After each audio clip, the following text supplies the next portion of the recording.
تیم ملی فوتبال تاجیکستان تحت رهبری متخصص خرواتی پتر سگر در دوشنبه جمع آمده آمادگی‌ها را به بازی اول انتخابی جام جهان 2026 با تیم اردن آغاز کرد. تیاری اولی یکچینی کشور در ورزشگاه مرکزی شهر دوشنبه برگزار شده بیشتر از یک ساعت ادامه یافت. در هیئت منتخب مهان در حال حاضر 17 بازیگر از آن جمله 15 فوتبالباز و 2 دروازه‌بان جمع آمدند. بازیگران باقی مانده پس از بازی در باشگاه‌های خود به تیم ملی می‌پیوندند.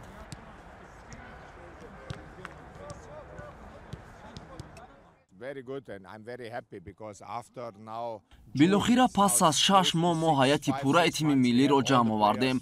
در این هیئت بازیگران استقلال و روشن که با دلیل بازی‌های خویش در لیگ قهرمان‌های آسیا و جام کنفدراسیون فوتبال آسیا در چند بازی ما را کمک کرده نتوانستند و ما پیوستند. بازی‌ها با سنگاپور و اشتراک در جام مردک بسیار خوب بودند، زیرا ما امکان پیدا کردیم تا چند بازیگر جوان را از نظر گذرانیم. امید داریم که از میان این هیئت تا بازی با اردن یک دسته بسیار خوب را آماده می‌سازیم.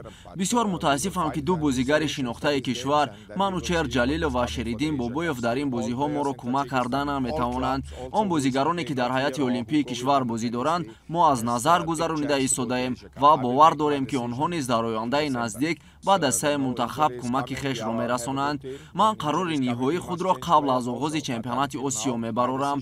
همه بازیگران امکان دارند تا در تیم ملی بازی کنند.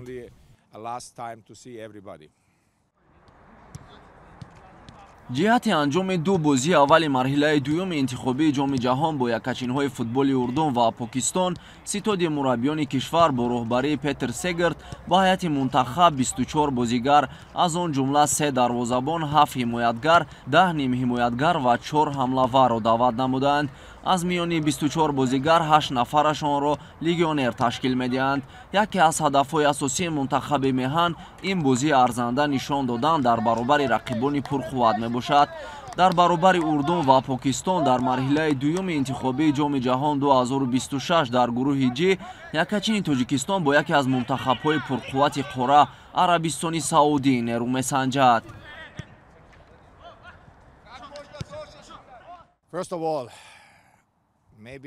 همگان بر آن نظرند که رقیب اساسی ما این یکچین اردن است، اما من به همه رقیبان چه اردن، پاکستان و عربستان سعودی احترام دارم. ما در همه بازی برای امتیاز رقابت میکنیم. چون بازی اول را در زمین خویش دایر میکنیم، این برای ما بسیار خوشحال کننده است، زیرا مخلصان تاجیک تشنه بازی‌های خانگی تیم ملی میباشند. اگر تمام مخلصان به ورزشگاه بیایند این بسیار خوب و برای پیروزی آسان‌تر خواهد بود.